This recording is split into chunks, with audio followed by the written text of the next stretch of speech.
Hello, welcome to the Safe Space, where we provide the safe space to talk about topics of faith that you never know would usually on the normal occasion talk about. Okay, and today for this episode, we are going to talk about singlehood because since we just passed the 11/11, so I thought it's a good time to talk about questions we have about singlehood as a Christian.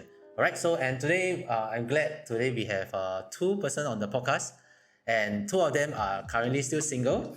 So I will have them introduce themselves. Hi, I'm Wing. The Chinese name is Yong 永远的永，快乐的乐。And I'm 30 this year. I am working in sales and marketing, and I've been working for 8 years now. Yeah, so on to you. Alright, hi everybody, my name is Shen An. People call me Ezekiel as well as my baptism name. Yeah, I'm 25 this year. I'm in my final year, studying NTU right now. Yes, I do engineering in short. Yes. Nice. Okay, so before we begin today, you don't always have to face the camera. We're having a conversation here. Alright, sure. Okay. That'd be great. Yeah. So before I begin, because this is a safe space, right? I would like you to tell me like how, as a host, I could make this a safe space for you to talk about a topic like this. What should I look out for your on the individually? Maybe it's like Shen An. Okay. Well, for me, honestly, what my friends know me is that I'm a very open book. So Right. yes, yeah. So as long as it's not like regarding like any personal information that I need to review, like what's my NRIC, then I'm okay lah. I'm generally very open with my own relationship and stuff, so that I can inspire people as well. Right. Yeah. Okay, so as long as it's not too private kind of Yeah, not too information. private. Yeah. Okay, can. I'll think of that. Yeah. What about? Well, I trust you as a host. Okay. Yeah, but maybe, I don't know, no financial advisors or like... Oh yes, please. Me too. No financial no questions bring out like or this is the financial insurance. This is the insurance plan they will allow to sell you. I can introduce you an agent. Maybe not today lah. But what about if let's say we talk about singlehood and we talk about how much money you have and so on? Okay, we'll see how it goes. Okay, I'll take note of that. Right. Okay, so we will first begin talking about this topic. Just curious to find out like how long has it been since being a single? Why not Yong? Yeah, I had a very short relationship in 2019. Then after that, I've been single ever since then. Oh, That since was- COVID lah. Yeah, so that's like my one and only relationship ever. Right. Yeah. 2019 means 3 years 3 years? ago. Yeah, 3 3 years ago. Right. Oh, so that was 2019 was COVID, right? Pre-COVID. Right. Okay, cool. Understand. 3 years. Right. For myself, I've been single my whole life. Yes, until recently lah. Yeah, right now I'm dating somebody. Nice. Okay. That was like before this podcast. Yes, just before this podcast. Oh, Right. Recruited in. I guess we need to change. No, I'm just joking. Okay. But before that, so single whole life means Yeah. So 25, right? Yeah, I guess I've been single. Never actually got into a relationship before. Right. Yeah, so not that I've not chased girls, but I guess not at least an official one, or not that we have been in talking stages before. Right. Cool. All right. So let's go with a broader topic first. Like, what's your view about singlehood in this in navigating singlehood? Sorry. Let me just repeat. What's your thoughts about singlehood and how to navigate singlehood in the world that a lot of people are getting married and as a Christian? Yeah. So on a broad basis. On a broad basis, I feel like singlehood is just a place where you can freely be yourself. And actually, you don't just live singlehood while being single, you live singlehood while being in a relationship as well. Because at the end of the day, you are still you, and you're still being yourself, and you're being your authentic true self. And that's like the essence of being single, is to be happy and to be just comfortable with yourself. So that's about it. Right. So for you, is navigating singlehood is to just be yourself, yeah, and be happy with yourself. Yeah. Right. Okay. What about Shan? I think singlehood is really more like a time where you go and find out actually like what the plans that God actually have for you in a sense. Because like when you're attached to another partner, I believe the time availability will become a lot shorter, right? Like you have to spend time commuting, and you realize that there are actually so much things that you actually don't know about yourself. So I really do believe that when God placed us in a season of singlehood, it's really for us to go and explore like what plans that God has for us. And yeah, but I know that it's not easy as well. I guess I have a little story to share about singlehood actually. So actually, like for me, being single my entire life in a sense, I actually struggled with singlehood. Yeah, for me, I always believe that we God wants us to have a relationship, right? But like, I also feel that if I'm not in a relationship, means I'm not good enough, I'm not attractive enough. And I think that there's always a struggle. Adding on to coming from the fact that my family, I have a very happy family. Also, like I have very healthy growing cousins that they get into very healthy relationships, and that make me inspired to be like them. I also want to be in relationships because of them. And beyond my friends as well, in secondary 1 or 2, people will get into relationships like 1-2 weeks. Ever since like orientation camp, I have no idea. So orientation camp was 1 week. People go into relationships after 1 week. Yeah. I'm like, what is going on? Like, how do they do it? Yeah. So when it comes to that, I always struggle with it because I always thought to myself, how come people are getting in relationships but I can't get into relationships even though no matter how hard I try. Right. So yeah, so I do agree that it can be an immense struggle, especially when when the community around you are getting into it. Right. Since Shen An already opened the Pandora box, right? So maybe a question for Yong would be like, during your singlehood, right, as a Christian, what were some of the questions that pop up for you, and how are these questions? Were you able to ask some of these questions? I think our views are quite different. Right. The questions that I constantly ask myself is, do I need to get married? I want to get married. It's like you have to ask yourself whether you figure out whether you want to get married or not first. And then after that you move into deciding, is marriage for me? So that's the kind of questions that I ask. So I mean, I guess everyone has different answers. Like for me, from very early on, it's already been a struggle to ask myself whether should I get married and do I want to get married or not. Right. Yeah. So I think based on that, because the end goal in marriage is to have kids, is to have the next generation. And in a way, you also want to seek to align with God and say, is that in your plans? Is that something that you want for me? And if it's something you want for me, will it come naturally? Yeah. And so those were the questions. And I think as time goes by, it kind of gets clearer. Right. And then we will never know because we are not God. We can't tell what's on His mind. But at least for the season right now, in singlehood, it is to just be contented. Yeah. Okay. Just curious for you, right? What became clearer as you seek God about these questions about whether you should get married or whether do you want to get married, and what's God's plan? What get clearer along the way? The desire whether or not to. Right. So because like what he said, right? Like you have great examples, great role models around, and having them around means that you see marriage clearer. Like you see what is a good marriage, and perhaps maybe you can hear say about what are bad marriages, and you ask yourself, has it been clear that this is the life that you want, or are you okay with the status quo? Which do you prefer? And if it's what you prefer, will you go ahead with it? In a way that, okay, yeah, I'm at the stand where, okay, I think marriage is great. Like it's a holy matrimony, but I think singlehood is great too. So I am great with both. And if I'm great with both, anything can go.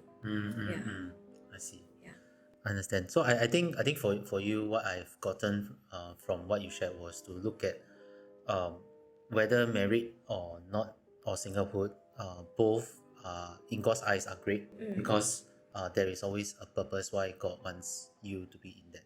Yeah, and I think you did a lot of self-reflection, like whether this is something that you really want, instead of instead of, I guess sometimes the peer pressure is there. So instead of just following the peer pressure, or maybe after watching some Korean drama, you feel like, oh, I should be in a relationship and so on.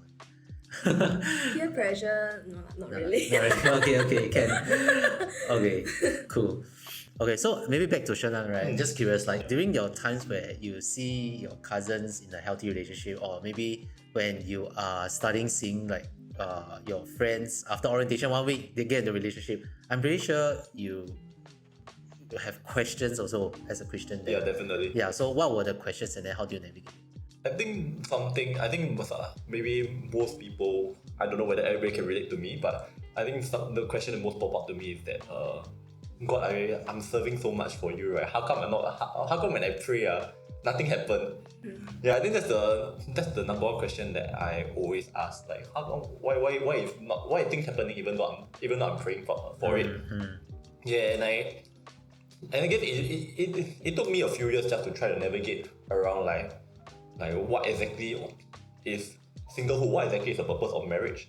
Yeah, and you think me, I guess I had to go and I had to understand like what is marriage in God's eyes.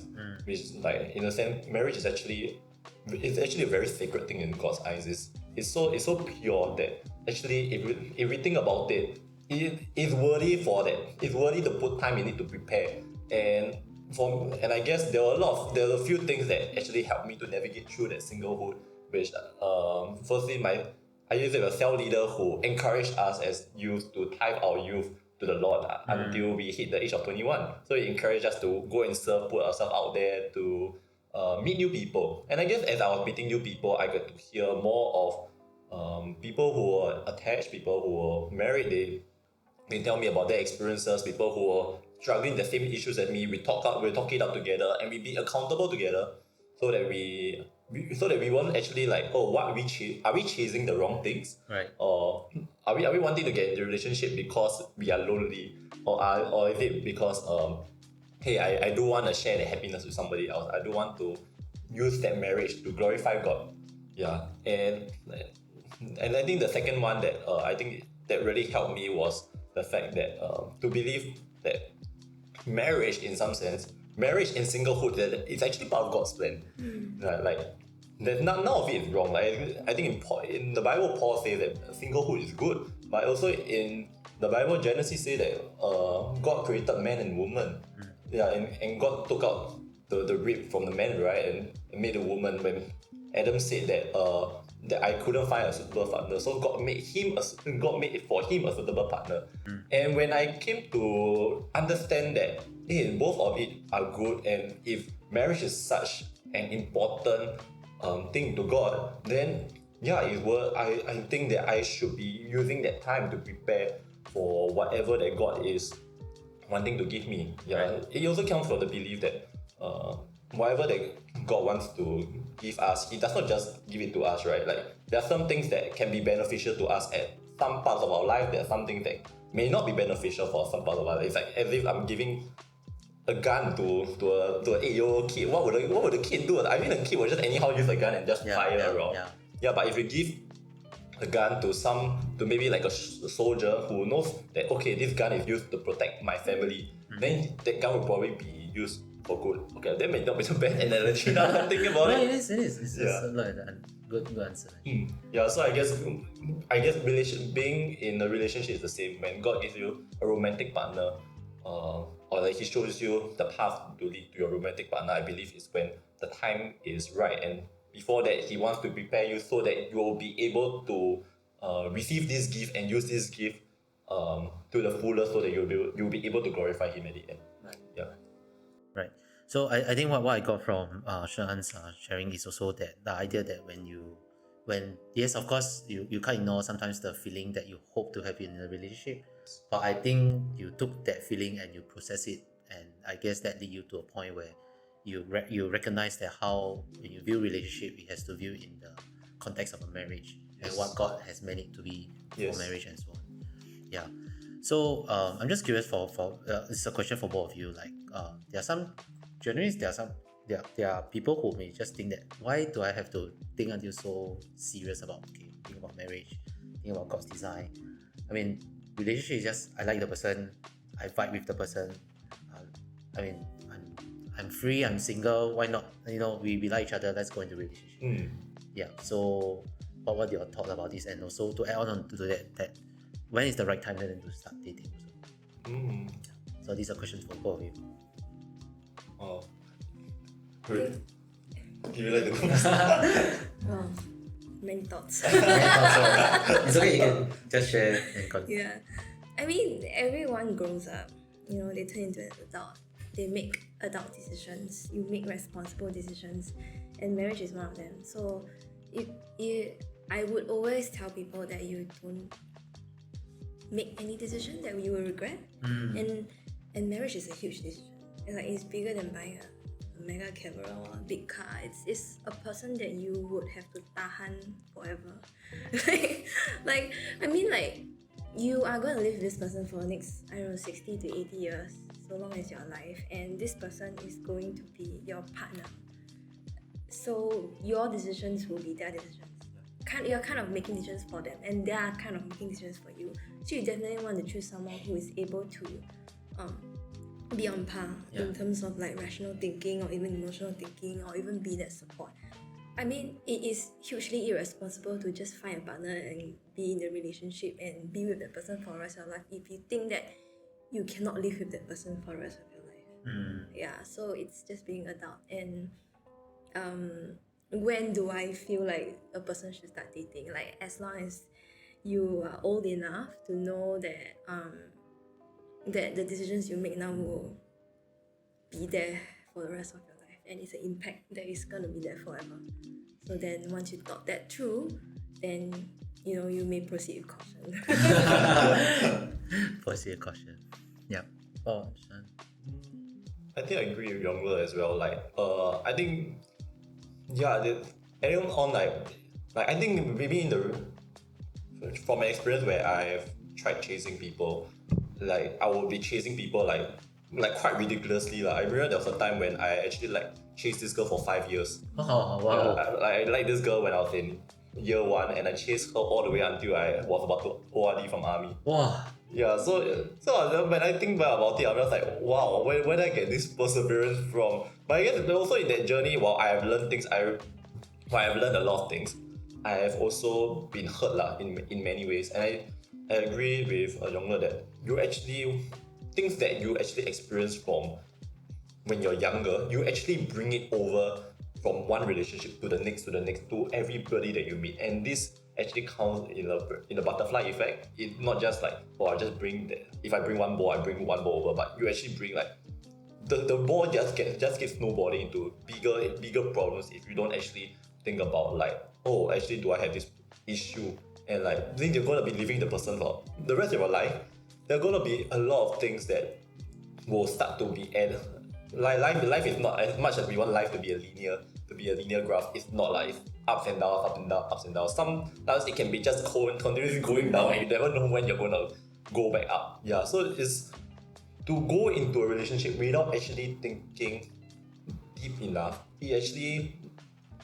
I feel that it's a way now that I've learned it myself and I've been through those hurts and recovering from it. I feel that it can be selfish in a way where we want to do things for ourselves, but we actually, if we don't want to care for our partner, are you really loving the person? Yeah, so I feel that we need to think a little bit deeply. But in the case where when's the right time to date, I honestly don't know. Even right now, I also don't know whether it's the right time for me to date or not. I may be dating at the wrong time, who knows? But I feel that, as what Yong said, if you have the conviction, if you're convicted that, hey, I've thought through all of these things already, then I guess really, and you know that, hey, I'm walking so close with the Lord, then, yeah, I would say take a step of faith. If you feel that this girl is somebody that you really want to explore with, take a step of faith, and of course, do remember to pray. I think prayer is so important in relationships that man can plan his steps, right? But at the end of the day, the Lord is the one who establishes his plans. So remember to pray and take a step of faith. And I believe that also I like to hold it, something that I hear from Pastor Stephen Furtick. from all his sermons is that for Isaiah 30 verse 21 is that someone from behind you will say, this is the way, walk in it. Whether is it when you're turning to your left or to your right. Yeah, and if you feel that that's the conviction and you feel that, oh, I've prayed about it, God allowed me to do it, then follow along, listen closely to the voice of God, and I believe God's plan for you is good, and He has grace over you. So even if you take the wrong step, He will lead you back. Yeah.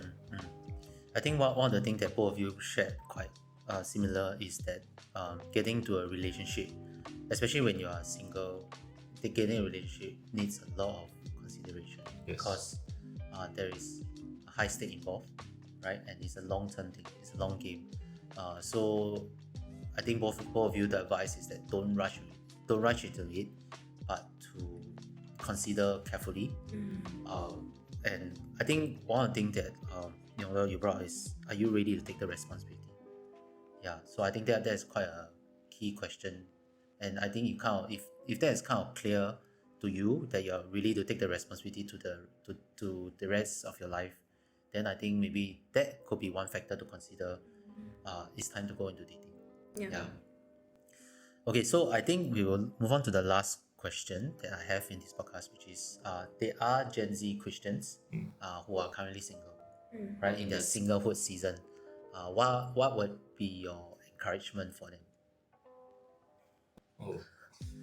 Alright, I just want to say Gen Z, shout out, I'm Gen Z too. Okay. Okay, but yeah, I feel that I think if you chose to be single and you feel convicted, then let no man stop you from choosing that singleness.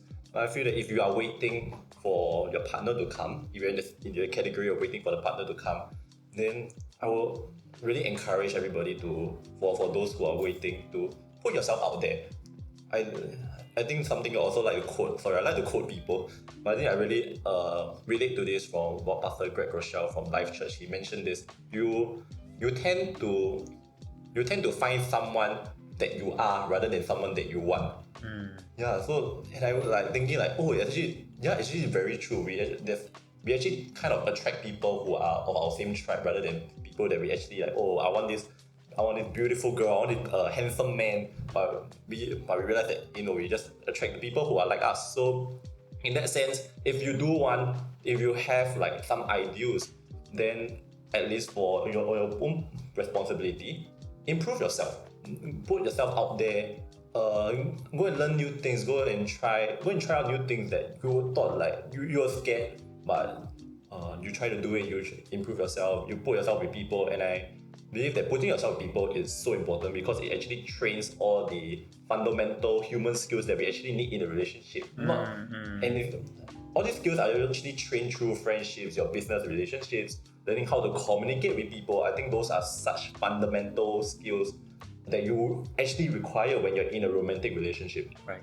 So put yourself out there, and the more people you meet, the more you practice, the better you are going to get, and you actually find out that interacting with people actually kind of help you actually gain more from it. You actually kind of find out like what you actually like and what you actually don't really want in a relationship.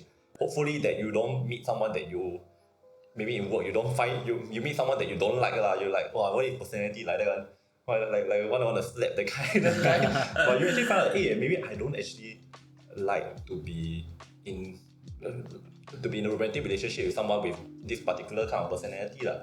So that's my advice for Gen Z Christians. Yeah.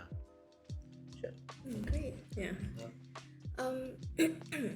Actually, for me, I feel like if you're serving God, that's great. You are serving God in your singlehood, and whether you're in your singlehood or whether you're attached, you are always serving God. And in a way, it's maybe when you're attached, you're serving God in a different way. You could be serving God together. It could be a synergistic effect. It could be all of those things. But also maybe perhaps you might want to ask yourself if, are you willing to sacrifice? Like sacrifice your time and your effort. And so if you are in that, that's great. Like you are ready to be because a relationship is just like how God's relationship is with us.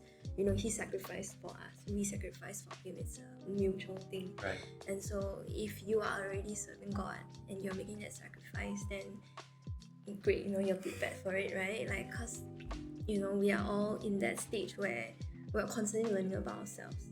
So our encouragement to probably the Gen Zs and even for any other age people is to keep serving God. Like, never stop.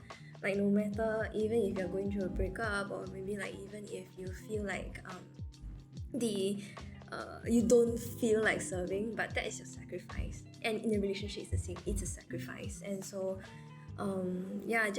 I feel like there is always a certain extent of perseverance, but there's always the element of surprise where like there's a lot of joy to it. Definitely, I'm not saying I don't date. Like for me, perhaps personally, I feel like you date because you just love that person so much that you're willing to sacrifice, do it out of willingness, and not because you're obligated to.